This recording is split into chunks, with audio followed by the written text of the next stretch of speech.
Bienvenido a un nuevo episodio de La Trinchera, el podcast del Cajón de Griso.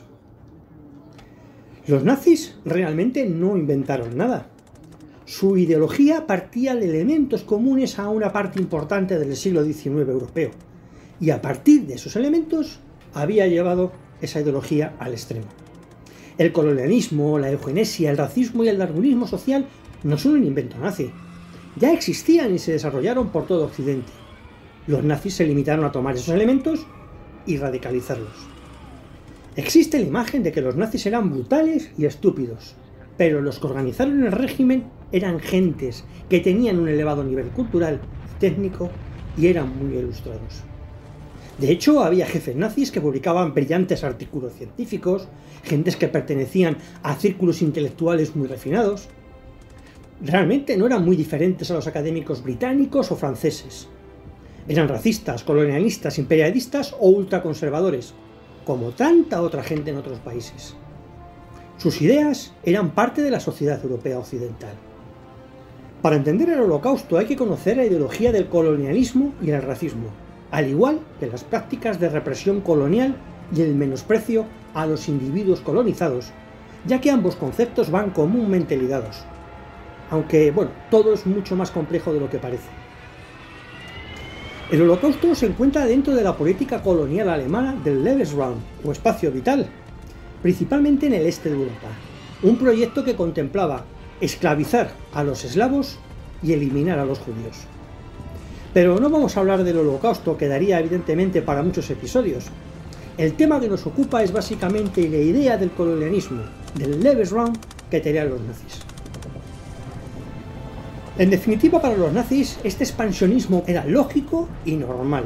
A fin de cuentas, hacían lo mismo que los belgas, franceses o británicos en África o Asia. El racismo hacia los eslavos ya era patente desde el siglo XVII, cuando ya se les consideraba poco aptos físicamente, subdesarrollados y con menos capacidades naturales. Los nazis heredaron esta creencia y la aumentaron.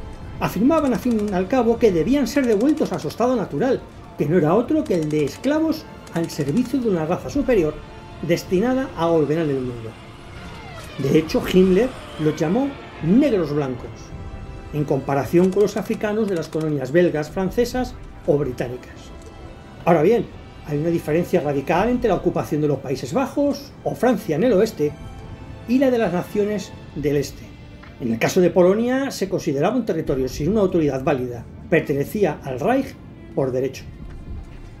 Un manual nazi decía: no todos los que tienen un rostro humano son humanos.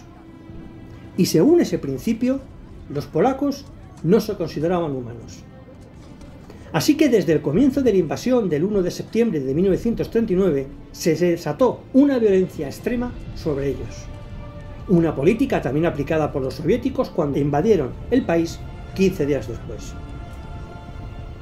En tan solo un mes y medio fueron asesinadas 60.000 personas, la mayor parte pertenecientes a las élites polacas, como los más de 20.000 asesinados por el NKVD soviético en el bosque de Katyn, y que fueron descubiertos posteriormente por los alemanes y negada por los soviéticos.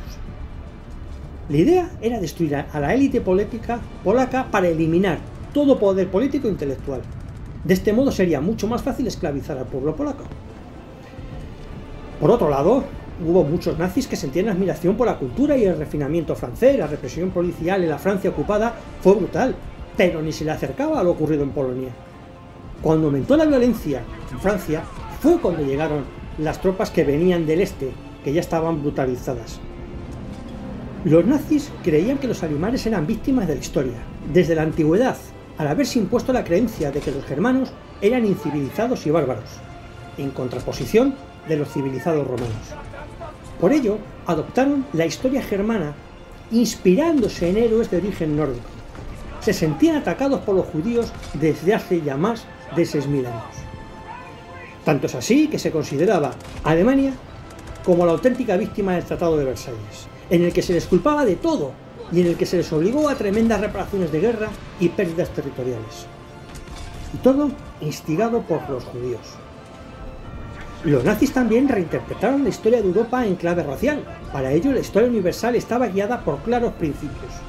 Principios que creían en la jerarquía de las razas, en la que los de origen germánico eran los creadores de toda cultura, mientras que otros pueblos la destruían o, como mucho, la transmitían.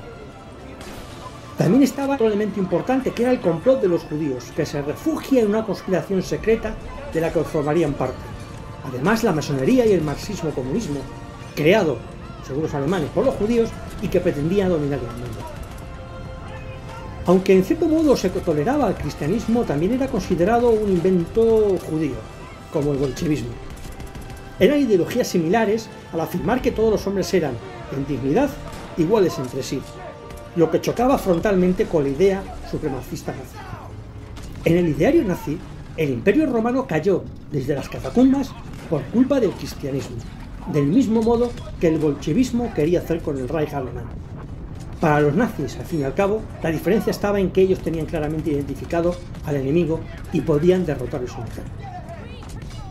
En definitiva, el colonialismo y el expansionismo alemán estaba todo basado en una cuestión racial en la que ellos eran la raza superior. Todo lo demás se les creía con derecho a reclamar. Espero que esta historia te haya parecido interesante, así que dale un me gusta, suscríbete y compártela. Y más historias como esta las puedes encontrar en elcajondegrison.com. Nos vemos pronto con otra historia en La Trinchera.